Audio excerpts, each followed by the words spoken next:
morning. Ngayon ay May 19, 2024.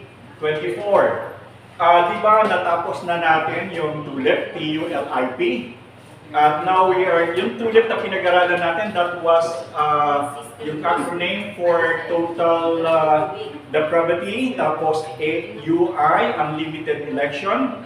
L is limited atonement, I is irresistible grace, and P is for the perseverance of the faith. Saints pala, sorry. Perseverance of the saints. Okay, yun yung ating natapos, and now papasok tayo doon sa panibagong aralin natin, yung sinasabi nating 5 solas. Remember, yung TULIP was made by John Calvin, at yung namang solas was made by Martin Luther during the time ng Reformation. Okay. Nakuha na natin yung sola scriptura, but now we're going to discuss about the sola fide. Anong ibig sabihin ng sola fide? Faith alone. Itong topic na to, this is the topic na parang pinag-uusapan at pinagtatalunan ng lahat. Kasi yung faith alone, parang hindi matanggap ng iba. Dahil, di ba pinag-aralan natin yung previously na yung faith alone ay hindi nag-ari sapagkat yung simbahang Romano-Katoliko ay gumagawa sila ng ibang sistema na tinatawag na indulgences or indulhensya.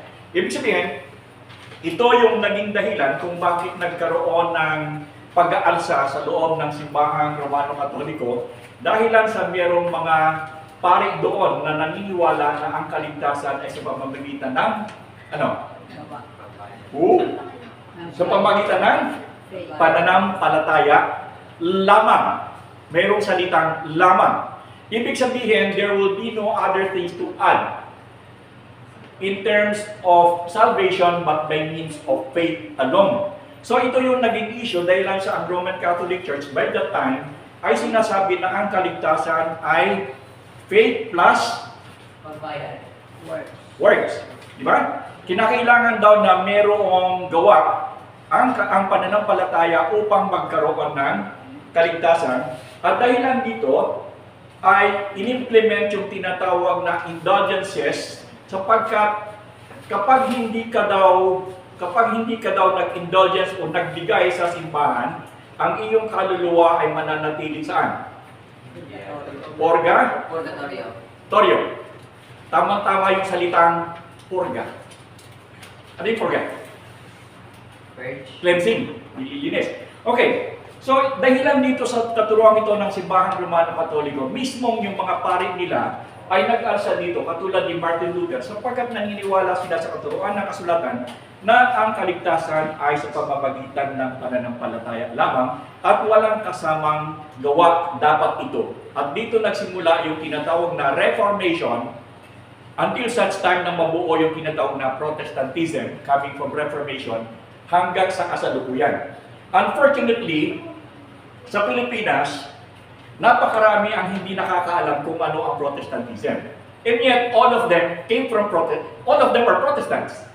Lahat ng evangelical movement ay Protestant yan. Kaya lang, hindi nila alam, dahil lang sa nang dumating ang mga Amerikano dito, hindi sila dumating dito as Protestant. But ang dinala nila dito, yung kanilang denomination sa Amerika, eh mga Pilipino naman walang alam sa Protestantism. So kung ano yung dinatnan nila, yun na lang ang natatanggap. In reality, ang source ng lahat ng pananampalatayang Ebangheliko ay Protestantism.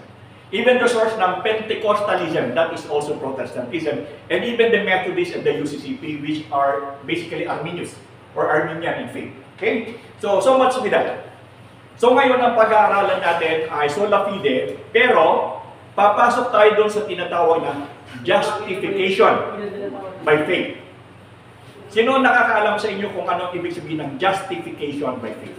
Kasi sola fide tayo, no? So faith. Nakuha na natin yung isang faith alone, ngayon naman ay justification by faith. When you say justification by faith, ano sa Tagalog ito? Meron sa inyo nakakaalam kung ano sa Tagalog ang justification by faith? Katarungan. Justification. When you say you are being justified, ano yung gina-justify? Okay, see that? Dito sa kasulatan, when sa theology natin, when you are saying that you are being justified by faith, sa Tagalog ito ay, ikaw ay inaaring ganap. You are being justified, inaaring ganap sa pamamagitan ng pananampalataya. Okay. When you say inaaring ganap sa pamamagitan ng pananampalataya, meron ba kayong idea kung ano ang ibig sabihin nito? Okay. Justification by faith or inaring ganap. Ang ibig sabihin ng inaring ganap ay ganito. Ang inaring ganap or pag-aaring ganap ay isang proseso. Remember ha? Ito ay isang proseso ng Diyos na ginagawa ang isang makasalanan na matuwid. Naintindihan niyo ako? Ulitin ko. Ang justification by faith o pag-aaring ganap ay isang proseso. It is a process. Ay proseso ng Diyos upang ang isang makasalanan, katulad natin, ay maging matuwid sa harapan ng Diyos. So ito yung justification by faith o pag-aaring ganap. Ulitin natin. Ano ang justification by faith o pag-aaring ganap? Ito ay isang proseso na ginagawa ng Diyos para ang isang makasalanan ay maging matuwid. Ito ang hindi naiintindihan ng mga tao na nagtuturo ng faith plus work. Kasi ang lagi nilang sinasabi, kung bakit daw tayo mali, yung pala ikang mga yan dahil nagligtas na ay pwede na silang buwan ng lahat ng kasalanan kasi totally ligtas na pala sila at hindi pala nawawala ang kaligtasan. So ligtas na silang gumawa o libre na silang gumawa ng kasalanan. Tama ba yun? Sa teorya o sa ating paniniwala na kapag ikaw ba ay nakasiguro na ng iyong kaligtasan, ikaw ba ay meron ng lisensya na gumawa ng masama? Hindi at wala. Bakit? Ito ay sinasabi nila na yan palang mga yan, totally ligtas niya at hindi pala mawawala ang kanyang kaligtasan. Di libre na silang gumawa ng masama, hindi na nila kinakailangan gumawa ng mabuti. Yun ang kanilang sinasabi. Now, why are they doing that? To justify yung paniniwala na faith plus work. And yet, hindi nila naiintindihan kung ano ang elemento o ano ang konsepto ng kaligtasan sa pamamagitan ng pananampalataya na kung saan ay tinuturo ng mga protestante at tinatanggap naman ng mga ebangheliko. Now, let's go. Tingnan natin kung paano ito ginagawa. Gusto kong basahin ninyo, isa nalilimutan ko. Romans 3:28. Pakibasa dyan sa Biblia. Roma 3:28. Kasi ito yung argumento nila palagi, kayo pala, total, ligtas na pala kayo at hindi nawawala ang inyong kaligtasan at hindi nyo kailangan ng gawa. So, ligtas na kayong gumawa ng masasamang bagay. Pero pag tinignan natin ang definition ng justification by faith or pag-aaring ganap, ito ay proseso na ginagawa ng Diyos para sa isang makasalanan ay maging matuwid. So, involved ang Panginoon the moment. Okay, ganito muna. Sino sa inyo yung John 1:12 muna, bago yung 3:28? John 1:12, pakibasa. Juan 1:12, pakibasa mo niyan, unahin natin yan.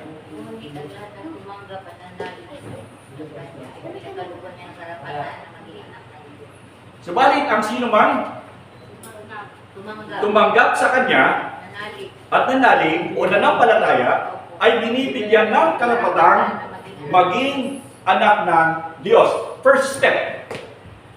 Doon sa justification by faith, ang unang sinasabi dito sa atin, ang sino man daw, sabi, ito nasa Bible ito ha, tingnan natin dito sa akin, kasi baka hugot-hugot na naman hindi tayo hugot-hugot.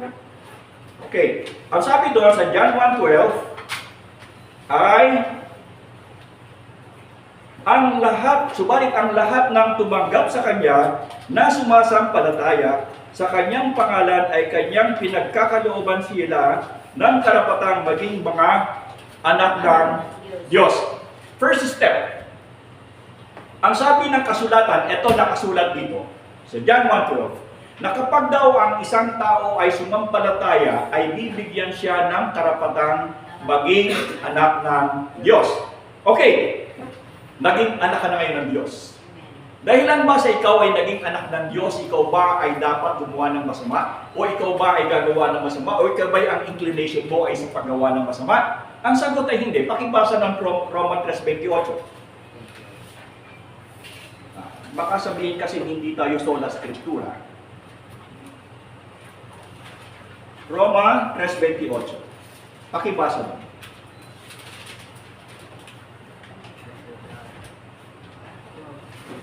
Roma 3:28.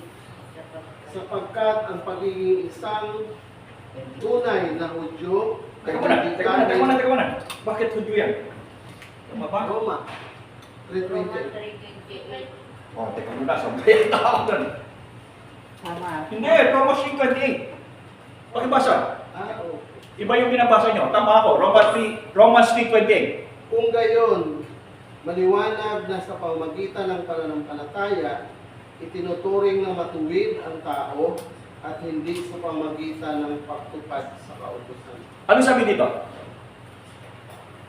Sapagkat sapagkat paninindigan natin na ang mga tao ay itinuturing na ganap. Matuwid. Okay. Yung sinasabi dito, itinuturing na ganap ang isang tao sa pamamagitan ng pananampalataya na hiwalay sa gawa ng kautusan. Anong sabi? Dapat ba may gawa? Paano iniaring ganap? Ang sabi dito ni Apostol Pablo doon sa mga taga-Korinto ng mga mananampalataya doon, ang sabi ni Apostol Pablo sa kanila, yung daw mga inaaring ganap o yung nasa proseso ng pagbabago ng Diyos, pagiging masama o pagiging makasalanan papunta sa katuwiran, ang sabi ni Apostol Pablo, sila daw ay itinuturing na ganap sa pamamagitan ng pananampalataya ay hiwalay sa mga gawa ng kautusan. When you say hiwalay, anong ibig sabihin nun? Separated. When you say separated, anong pinapakita doon? Distance. Di ba? So, ang sabi ni Apostol Pablo, kapag daw ang isang tao ay naging anak ng Diyos, papasok siya ngayon doon sa justification by faith. O papasok ngayon siya doon sa proseso ng Diyos na sa pamamagitan ng pananampalataya ang isang makasalanan ay gagawing matuwid. So, yung first step mo, maging anak ka ng Diyos, then you will go by justification by faith. Ito na yung proseso ng Diyos na gagawin kang matuwid. At ang sabi dito, sa proseso ng Diyos para gawin kang matuwid, ito ay hiwalay sa kautusan o paggawa ng mabuti. Dahilan sa hindi ka makagagawa ng mabuti kung hindi ka pinapatnubayan talaga o pinananahanan ng Diyos. Wala kang lakas na gumawa ng kabutihan sapagkat likas sa tao ang pagiging masama. So it is only by the grace of God that a person could be changed. Other else, it will be reformation but not regeneration. Magkaiba yun. Okay. So nung nakita natin, first step, tumanggap ka sa Panginoon, bilang Panginoon mo tagapagligtas. Nakapasama ka doon sa pamilya ng Diyos. But if you belong to my family, like for example, it happened to me. Nangyari ko sa akin.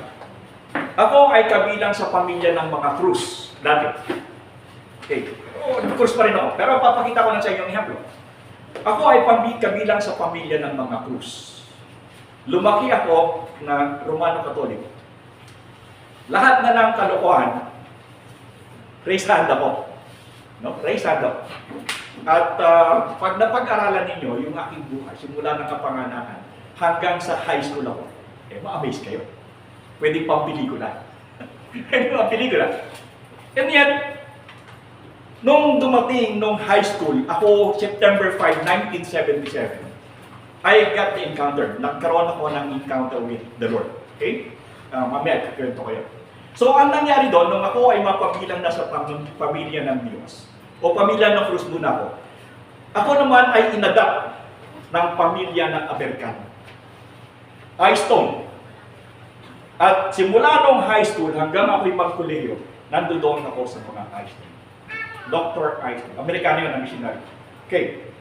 Nung nandoon ako sa kanila, ganun pa rin ang ugali ko. Parang luma pa rin. Pero nakakilala na ako sa Panginoon. Pero hindi pa ako masyadong nagbaba. Alam ba ninyo ng mag-asawang ito na Amerikano ay umiiyak dahil lang sa akin? Umiiyak yung mag-asawang yan sa kalokohan ko. Pero nandun ako sa kanila. Pero pumasok ako doon sa proseso ng pagbabago sa mag-asawa nito. Alam niyo bakit? Hindi ko kinaya yung pagmamahal ng mag-asawa. Hindi ko kinaya. Umiiyak sa akin yan, pero hindi ko maintindihan, Pilipino kung ano sila. Anong nakita sa akin, bakit sobra ang pagmamahal sa akin ng mag-asawa? Biruin ninyo, pagkagaling ko ng seminaryo, o kaya pag dadating ako, alam niyo kung anong ginagawa ng mag-asawa? Nandun sa pintuan ng bahay at nakaganyan na ang dati. Niyayakap na ako. At pagkayakap sa akin, diretso kami sa kusina. Alam niyo kung anong meron sa kusina? Nakahanda na ang pagkain namin. Nakahanda na ang pagkain. Ang unang karanasan ko, na hindi ko malilimutan, ay noong unang kain ko sa kanila, ay Amerikano ito. Siyempre, Pilipino ako ng batang kalye ako eh. Batang kalye talaga ako, nagsa-shine boy ako eh. Nag-shine boy talaga ako, nagtinda ako ng dyaryo, tulong na kariton. Noong bata ako. Ngayon, biglang transition. Amerikano, high class. Doktor na ko eh, fisherman ko. So, mataas ang level nila sa society. So, ang way of life nila, mataas din. Unang kain ko sa kanila, talagang hindi ko malimutan hanggang ngayon. Yung kain namin, yung parang yung cereal eh, Amerikano eh. Tapos nilalagyan mo ng gatas, di ba? Yung gatas. Pero nung kinakain ko, talagang ko ay masakit ang aking nalaman. Eh kasi merong cracked wheat. Alam niyo yung cracked wheat, yung wheat, pero cracked. Hindi yung purong giling. Cracked wheat, kinakain na yun, parang ino-oven. Yun ang unang experience ko sa pagkain sa bahay ng Amerikano at talaga namang hindi ko malimutan hanggang sa ngayon. So, in other words, nagpatuloy ako sa pag-aaral sa seminaryo, dadating ako. Pagdating ko dyan, nandiyo dyan ang mama and dad ko, nakaprepare na everything. Pag ako nagkasakit, kasi meron akong sariling room, kasi yung kanilang bunsong anak, si Dan, ay, si Dan, ay pumunta na sa Amerika, so naiwan ako na daw yung kanilang anak, kasi wala na silang anak sa Pilipinas. May sarili akong kwarto, everything is in there. At pag ako'y nagkasakit ako, lagnat lang at ako'y nakahiga, ang mag-asawa ay hindi aalis sa aking tabi ko. Nasa ulunan ko yan kahit magmagmag. Kaya yun. At nung ako'y nag-aaral, mahina ako sa geography. Sa seminaryo, mahina ako sa geography. Ano mong ginawa ng dad ko? Bumili ng globe. Globe na may ilaw sa loob. Itong higang ko, ibinitin niya doon para sa tabi ng mukha ko. Yung globe. Hindi ako nagbibiro. Ganon ang pagmamahal sa akin ng pag-asawang Amerikano ito. At nung ako'y nasa seminaryo pa rin, hindi ako papasa sapagkat nawala yung notebook ko. Bagsak ang grade ko, nawala yung notebook ko. Sa seminaryo, nung nasa Pibias ako. Alam niyo pag dumating ang dad ko sa eskwelahan, dala-dala yung Xerox, notebook, sorry. Yung notebook namin na ipapasa mo, ay wala akong notebook kasi nawala yung notebook ko. Alam niyo, dumating yung dad ko, dala-dala yung Xerox ng notebook ng kaklase ko. At ipina-Xerox niya dahil nawala yung notebook ko. Saan kayo hahanap ng ganyang klaseng ama? Kaya ngayon, nawala yung notebook ko, babagsak ako kasi wala akong ipasa, nalaman niya. Isipin niyo, naghiram ng notebook sa kaklase ko, hindi ko alam, pina-Xerox na at ibinigay sa akin yung tipas. Pwede ba yung Xerox? Ano? At meron ako yung nagkasakit. During the time napanood niyo yung Operation Jefferson, Jesus the Mighty Talking, yung sinasabi ko sa inyo. Kami nagpalabas doon sa buong Quezon. Ako ang isa sa mga team leader mo. Nagkasakit ako on that process, nagkaroon ako ng tuberculosis. Nagkaroon ako ng TB. Because walang maayos ang pagkain, kumakain kami sa labas. At kinakailangan ako ipadoktor. Kasi meron akong tuberculosis at the age of 18. Katrabaho, ganyan. Kasi nasa bundok kami, sa Bundok Peninsula. Alam mo kung sino ang kinuha ng doktor. Kung sino ang doktor ang kinuha niya para gumamot sa akin sa tuberculosis ko. Si Dr. Harn. Sino si Dr. Harn? Kilala mo sa St. Luke's? Yan ang direktor ng St. Luke's. Ha? Si Dr. Kilala mo, si Dr. Hart ang director ng St. Luke's. Yan ang personal na doktor ko nung ako'y magkasakit. Kinuha yan na akin. Saan kayo hahanap ng ganyan klase naman? Anong nangyari sa akin? Yung lahat ng kalokohan ko sa buhay, sumuko ako, hindi ko kaya. Hindi ko kaya yung proseso na ginawa ng aking dharma sa akin. Hindi ko kaya. So, the same din dito sa atin, ang Panginoon natin ay pasok ka sa isang proseso. Maniwala kayo sa akin kahit anong walang nangyari, hindi nyo kakayanin. Kapag kayo ay isinalang ng Diyos doon sa sistema na pag-aaring ganap, nagagawin niya ang isang makasalanan para maging matuwid. Nakarinig na kayo ng maraming kwentong ganyan. Si Quezon, Dolphy Quezon, di ba? Si Dolphy Quezon ay inaring ganap ng Diyos. Ayon sa kanyang patotoo, ang case alam ko nun, arson yun. Arson, minamatay doon, di ba? Dalawa, yung mag-asawa. At yun. So, anong ginawa ng Panginoon sa kanya? Nung siya ay makakilala sa Panginoon, hindi siya pinabayaan basta makakilala lamang. Sabi sa kasulatan, siya ay inaring ganap. Ibig sabihin, pinapasok siya ng Diyos sa isang proseso na isang makasalanan ay gagawing matuwid. So, walang isang mananampalataya man dito sa atin na magsasabi na sila'y nakakilala sa Panginoon at sila'y inaring ganap ng Diyos pagkatapos ay masama pa rin. Kayo ba'y inaring ganap ng Diyos? Kaya, natatawa na lang ako. Kasi ngayon, open yung social media. Ang daming nag-YouTube kasi gusto kumita. Di ba? Ang daming mga pastor, kahit hindi pastor, tira ng tira. Konting kaalaman, bira ng bira, nagpuproduce sila ng mga content. Pero matatawa ka dahil ang lahat na nagpuproduce ng content na ito, karamihan ay mga pananampalataya at gawa. At sinisiraan ang mga protestante sa kanilang pananampalataya na pananampalataya lamang. Na hindi nila naiintindihan kung ano talaga ang sinasabi ng banal na kasulatan. Maniwala kayo sa akin, ganito. May hapon ako dyan.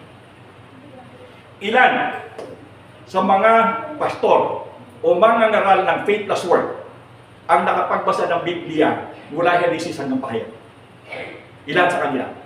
Wala. Wala. Yang mga yan ay parang ano yan ang tawag ko dyan, mga sniper yan. When you say sniper, mga theological sniper, kukuha ng isang naratibo, tapos kukuha ng talata sa Biblia, ilalagay doon sa naratibo nila para maging bigat yung kanilang naratibo. Kaya-kaya kong gawin yan. At kung ginawa ko yan, baka meron na akong Mercedes-Benz, baka may jet pa ako. Kasi napakadaling mag-manipulate ng tao at manghingi ng pera if you're doing it. Kaya yung pananampalataya na sword. Okay. Pero, yung mga pumapasok sa seminaryo ng mga protestante, okay? Sila ba nagbabasa ng Biblia na simula Genesis to Revelation? Yes po. Bakit? Tama. Walang protestanteng pastor na pumasok sa seminaryo na hindi binasa ang Biblia from Genesis to Revelation. Lahat ng protestanteng pastor is a must to read the Bible from Genesis to Revelation. You know why?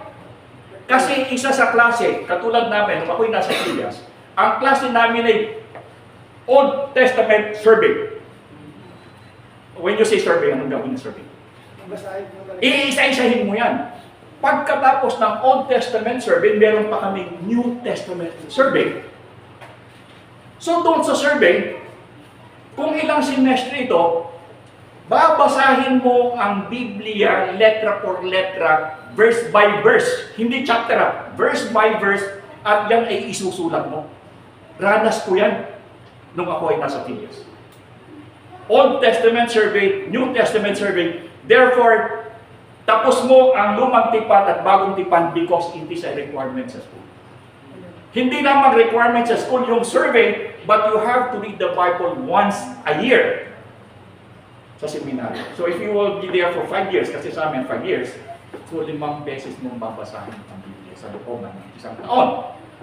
Ito ang pinakamalaking pagkakaiba ng mga mananampalataya o mga preacher na nagtuturo ng pananampalataya lamang because most of them who came from the Protestant seminary they are obligated to read the Bible.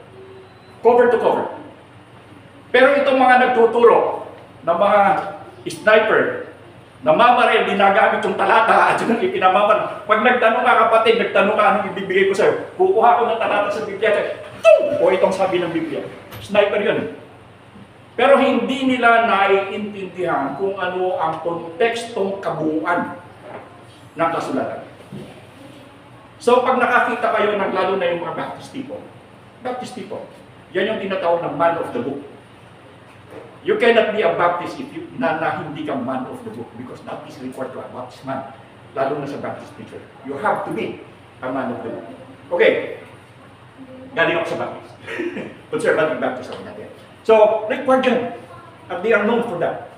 So, ito yung malaking kaibahan ng mga protestante, ng mga ebangheliko rin, na kapag sila ay nagturo, hindi hugot-hugot lang. No? At ang sabi nga dito sa kasulatan, kaya natin ipinanggigiitan at ipinanggigil-gigil sa kanila na ang kaligtasan ay sa pamamagitan ng pananampalataya lamang sapagkat ito ang sinabi ng Diyos. Inaaring ganap ang isang tao sa pamamagitan ng pananampalataya, hiwalay sa gawa ng kautusan. So when you say hiwalay sa gawa, bakit mo ipa-plus? Na palagi na sinasabi, faith plus work, faith plus work. Ano sabi dito? Romans 3:28, ulitin natin, kayong bumasa.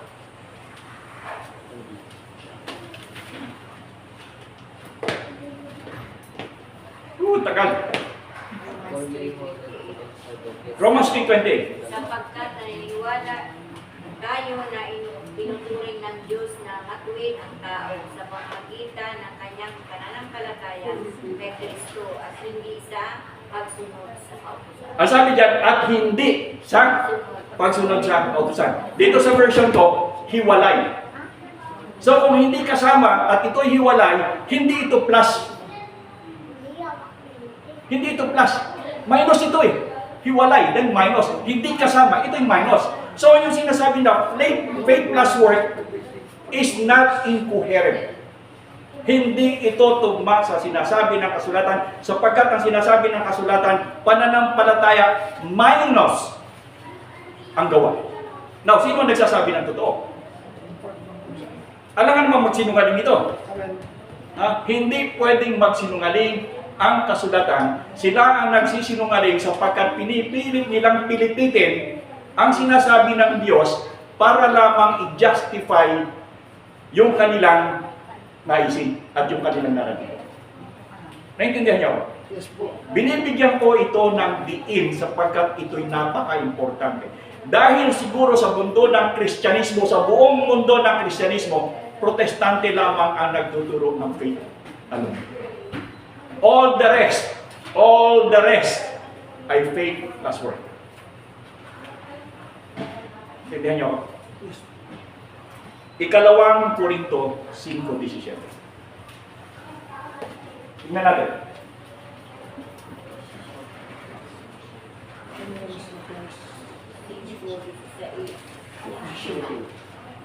Pakibasa yung ikalawang Korinto 5:17.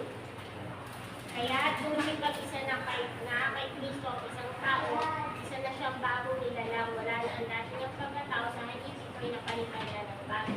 Okay, ano nangyari? Wala na ang dating pagkatao. Napalitan ng bago. Balik tayo sa justification by faith. Inaring ganap. Una, ikaw ay tumanggap sa Panginoon bilang Panginoon ng tagapagligtas. At dahil sa pagtanggap mo ito sa Panginoon, ang sabi ito, ikaw ay naging anak ng Diyos. Napabilang ka sa pamilya ng Diyos. Hindi doon natapos. Ang sabi doon sa Romans 3:28, ikaw ay inaring ganap ng Diyos. Matapos mong maging mananampalataya at mapabilang sa pamilya ng Diyos, hindi tumigil ang Diyos doon. Pumasok ka ngayon sa proseso ng pag-aaring ganap, Romans 3:28. Ang sabi doon, ngayon magsisimula ang Diyos sa proseso mo, sa iyo, na ikaw na dating makasalanan, ay gagawin ka ng Diyos na matuwid. Hindi ba? So this is the process. Now, what will happen to you? Ano ang byproduct or ano ang end product? Sabi nga doon sa 2 Corinthians 5:17, this will be the end product ng process ng Diyos. Ano yun? Sapagkat, sabi doon? Kaya't ang sinuman, kaya't ang sinuman na nakipag-isa kay Kristo ay isa ng bagong nilalang. Remember, you become to the family of, you join the family of God. When you join the family of God, ang sabi dito, you go through the process of Romans 8:28, naging isa ka ng bagong nilalang, wala na ang lumang pagkatao o dating pagkatao, ang lahat ay pawang naging bago. So, from being born again into the family of God, you will go through the process of justification by faith or mag-aaring ganap ng Diyos na ang Diyos mismo ang huhubog sa iyo, tatanggalin niya yung iyong kasalanan, yung mga ginagawa mo, and you will now be turning into a newborn. Ang sabi dito ay wala na ang iyong lumang pagkatao, lahat ay pawang naging bago. Ngayon, kung ito ang proseso na ginagawa ng Diyos sa mga taong nananampalataya lamang sa ating Panginoong Yesus, na siya'y papasok sa proseso ng justification by faith at ang end product niya is 2 Corinthians 5:17. Masamang tao ba siya? After going through the process, masamang tao siya? Bago na. Nagbago na. Gagawa ba siya ng masama? Hindi. Bakit? Binago siya ng Diyos sa pamamagitan ng proseso of justification by faith. So, hindi yun naiintindihan siguro ng lahat ng tao, lahat ng mga preacher and teacher doon sa world of Christianity, sa Christendom, na ganito ang posisyon. Na ganito ang turo ng Panginoon sa justification by faith. Kasi sila, sabi ko nga, hindi naman talaga nakakaintindi. Ewan ko kung sino ang nakakaintindi dyan sa mga tao niya na nagtuturo na salvation faith plus work. None of them probably, ako I believe, na nakaintindi ng banal na kasulatan. Because kung naintindihan nila ng kasulatan, dapat kasama natin sila. Kung naintindihan nila ang katuruan ng Biblia, dapat ang kanilang paniniwala ay katulad natin. Kung naintindihan. Definitely, those people do not understand what they are teaching. They do not understand what they are preaching because most of these people hit and run when they study the scriptures. Ang Bible ay hindi commodity to be sold, which is ito ang ginagawa ng mga. Kasi alam niyo, ang Biblia ay napakagandang, sabihin natin commodity. You know why? Lahat ng tao sa mundo ay nangangailangan ng pag-asa. Mali ako, tama. Lahat ng tao sa mundo ay nangangailangan ng pag-asa. You know why? A person can never live a single moment of his life without hope. Pag ikaw ay nawala na ng pag-asa sa buhay mo, ano ang gagawin mo? I-hang yourself. You will hang yourself if you live without hope. At maraming mga sundalo during the Korean War died during the winter time because they lost hope. Ganon din sa atin, marami ang mga tao na nagpapakamatay. Bakit? Dahil wala silang pag-asa. Therefore, ano ang pinakamagandang ibenta? Pag-asa. Okay. Alam nyo ba na ang pinakamaganda, hindi yung YouTube na yan. Wala yan. Ang pinakamagandang ibenta sa tao ay pag-asa. At ito ang ginagawa ng marami sa YouTube ngayon. At ang tao ay kakapit sa kahit anong pag-asa, basta pag-asa. Because you can never live a single moment of your life without hope. Whether the hope is right or wrong, whether it's true or not, it's still hope. Yun lang ang problema natin. Dahil kumisan, ang karamihang binibili at karamihang nagtuturo ng pag-asa, sinasamantala ang kasulatan. They make their own narrative and support it with the scriptures. Boom! 10%, dagdagan nyo pa. Dagdagan. May kampana yan. Katiting, kasi maliit yung kampana eh. Katiting. Ay, yung malaki. Dugdugon. Kasi malaki. Di ba? It's just the same with this. Kasi kakatiting eh. Huwag yung katiting. Gagawa kayo ng malaki. Dugdugon. Kasi malaki. Anyway. So, ito ang bentahin ng mga faithless work. They could accommodate. They can accumulate wealth. Pag nagtuturo ka ng pag-asa lang, Pastor, patingin nga wallet mo. Ako po, Patingin wallet mo. ito po, Tingin ko. Magkano laman? 70 pesos. Pastor, patingin ang wallet mo. Pag ikaw ay pastor na nagtuturo ka ng pananampalataya lamang, ilan na laman? 5,000. Aba! Madami! Hindi ka namin kasama! Alis! Alis! Bakit ang dami mong pera? Saan galing yan? Pambayad ng bills daw. Pambayad kasi meron sa negosyo. Now, kaya marami siyang pera kasi pambayad yan. Ako, tingnan ninyo. Dahil ako ay nagtuturo ng pananampalataya lamang, dahil ako na nagtuturo ng faith plus work. Mas dahil ako ni pastor. Magkano naman pastor? 70 po.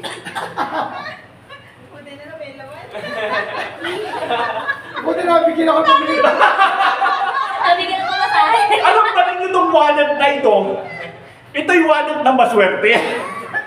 Wallet na maswerte ito. Kaya laging walang laman. Ang laman lang nito ay lisensya. ID. ID. And I've been living with this kind of life for 38 years, 40 years. Walang laman ng wallet. Pero kung ay tinuturo ko ay faith plus work, ay magdala na ako ng bayon. Di ba? Pastor, magkano sweldo mo rito? Huwag kang magsisinungaling. Magkano sweldo mo rito sa simbahan? 3,500. 3,500 a month! Na nagtuturo ka ng katotohanan, nagtuturo ka ng faith alone. And yet what you got? 3,500. Pero ito tanong ko sa inyo. Meron bang ni isang beses, isang oras ng buhay nyo, dahil kayo ay nanampalataya sa Panginoon, kayo ay nagtiwala sa Kanya at ang buhay nyo ay binigay nyo sa Kanya, kayo ay nanampalataya, ang tanong ko ganito, meron bang isang single moment, isang minuto ng buhay nyo na kayo nagkulang? Hindi. Wala kayong pera, 3,500. Walang laman, 75. Ako, walang laman. But not a single moment of our lives. Nagutom tayo. Amen. Meron tayong mga anak na pinaaral, nagkokolehiyo sa kakukuha ng pera. God provides. Amen. Baon ba tayo sa utang? Ako, wala akong alam na utang. Wala akong alam na utang. At ako hindi nangungutang. Amen. Pero kahit kailan, hindi kami nagkulang. Not a single moment.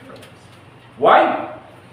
Yung pananampalataya ng Panginoon na ito ang nagsusustain sa atin.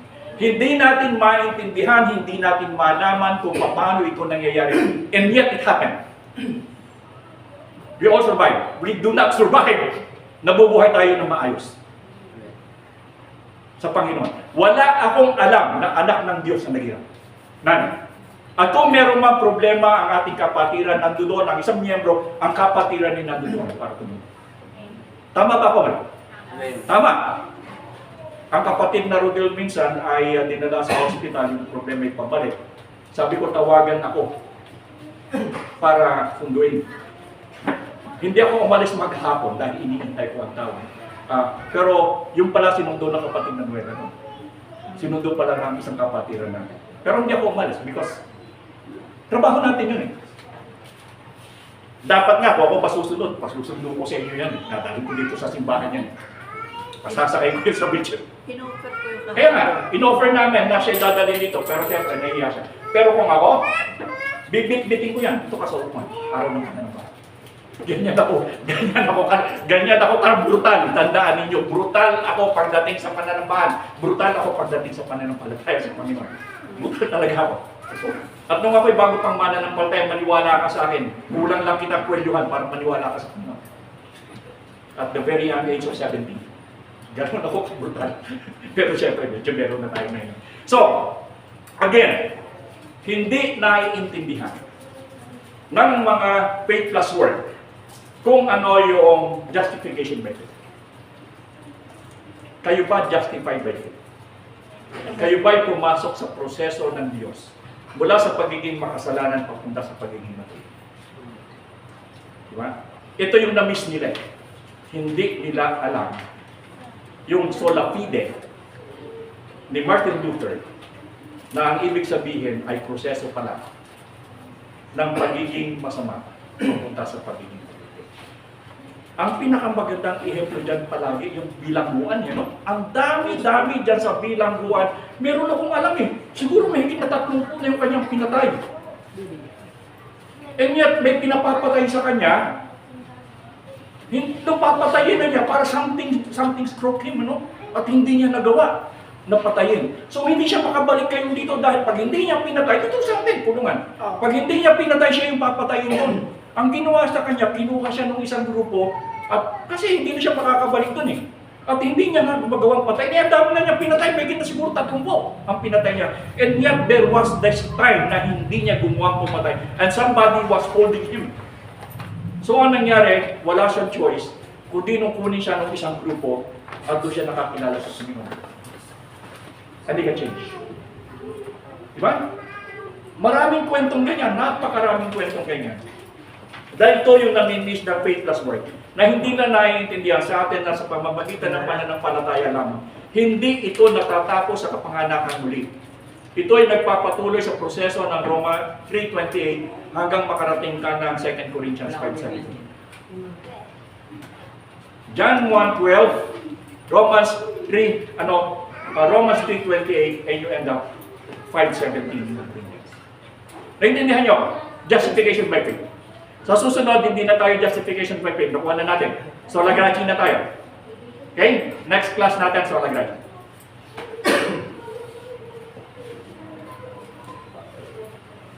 Tayo po yung nalangit, tayo po natin kayo. O Diyos, salamat Panginoon sa umagang ito.